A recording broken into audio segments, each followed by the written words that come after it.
ഭർത്താവ് മരിച്ചിട്ട് കുറേ വർഷമായി, 34 വർഷമായി. മോനൊരു വയസ്സുള്ളപ്പോൾ മരിച്ച. അപ്പോൾ അതിന് ശേഷം പിന്നെ ഞാൻ സ്റ്റിച്ചിങ് അങ്ങനെയൊക്കെയുള്ള ജോലി ചെയ്തിട്ട് ഇങ്ങനെ പോകുന്നത്. പിന്നെ ഇപ്പോൾ സുഖമില്ലാതായതിനെ കൊണ്ട് ഞാനിപ്പോൾ വന്നിട്ട് 2 വർഷം കഴിഞ്ഞു. പിന്നെ മോനിപ്പോൾ 1.5 വർഷമായിട്ട് രണ്ടാമത്തെ ആക്സിഡൻ്റാണ് ഇപ്പോൾ. ആദ്യം ഒരു ആക്സിഡൻറ്റ്, നായ പിന്നെ മുന്നിലേക്ക് ചാടി, മതിലിൻ്റെ മുകളിൽ നിന്ന് ചാടിയോണ്ട് കണ്ടില്ലേന്. പെട്ടെന്ന് വണ്ടി മറിഞ്ഞു തെറിച്ച് വീണ് 4 മാസം അങ്ങനെ കിടപ്പിലേനി. പിന്നെ ഇപ്പോൾ കഴിഞ്ഞ് 1.5 മാസമായപ്പോഴാണ് രണ്ടാമത്തെ ആക്സിഡൻറ്റ്. കാറ് വന്നിടിച്ചതാണ് വണ്ടി. പിന്നെ മോന് ഒരു ഷോപ്പിലേനി അന്ന്. ഷോപ്പിൽ ഒരു പാർട്ടീഷൻ കഴിഞ്ഞപ്പം ഷോപ്പ് വർക്ക് രണ്ടാമത് നന്നാക്കിയെടുക്കാൻ വേണ്ടിയുള്ള സമയത്ത് മോന് നമുക്ക് വാടക കൊടുക്കാൻ പറ്റില്ല വെച്ചിട്ട് ഒരു ഓട്ടോ എടുത്തതായി. ആ ഓട്ടോക്ക് വന്നിട്ടാണ് ഈ 2 ആക്സിഡൻറ്റും ഉണ്ടായത്. ഇപ്പം മോനൊരു വർഷം 1.5 വർഷമായിട്ട് അവിടെ തന്നെ. ഇപ്പം വർക്കിനൊന്നും പോയി തുടങ്ങിയില്ല മോന്.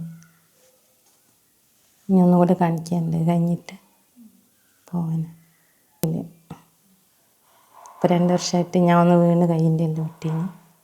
അപ്പോൾ അതിന് ശേഷം പിന്നെ കാലിന് വേദന ഉണ്ട്, ബ്ലഡ് കുറവും കാൽസ്യം കുറവുണ്ട്, വർക്ക് ചെയ്യാൻ പറ്റാത്ത.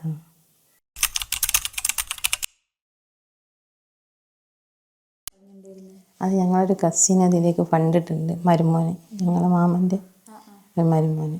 അയാൾ വഴിയാണ് ഞങ്ങൾ അപേക്ഷിച്ചത്. ഒരു ഗൾഫിലാണ്.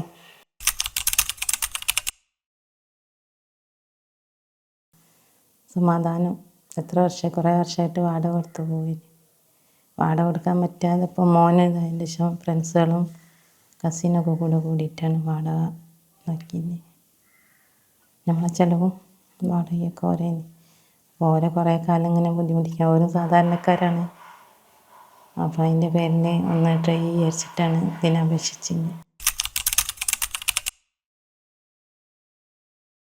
ഞങ്ങളെ അപേക്ഷ തന്ന് കുറച്ച് കഴിഞ്ഞപ്പോൾ തന്നെ ഞങ്ങളുടെ പെട്ടെന്ന് ആക്കിയിട്ടുണ്ട്. അത് ഞങ്ങളെ പ്രയാസം കണ്ടിട്ടാവും മോനൊന്ന് കിടപ്പില്ലേനി. ഞങ്ങൾ സെൽറ്ററിനോട് ഒരുപാട് നന്ദി കടപ്പാടുള്ളവർ. കാരണം ഞങ്ങൾ പെട്ടെന്ന് ഇങ്ങനെ ആവുമെന്നുള്ള ഒരിക്കലും പ്രതീക്ഷിച്ചില്ല. നിങ്ങൾ മുന്നോട്ട് വന്നുകൊണ്ടാണ് മറ്റുള്ളവർ മുന്നോട്ട് വന്നത്.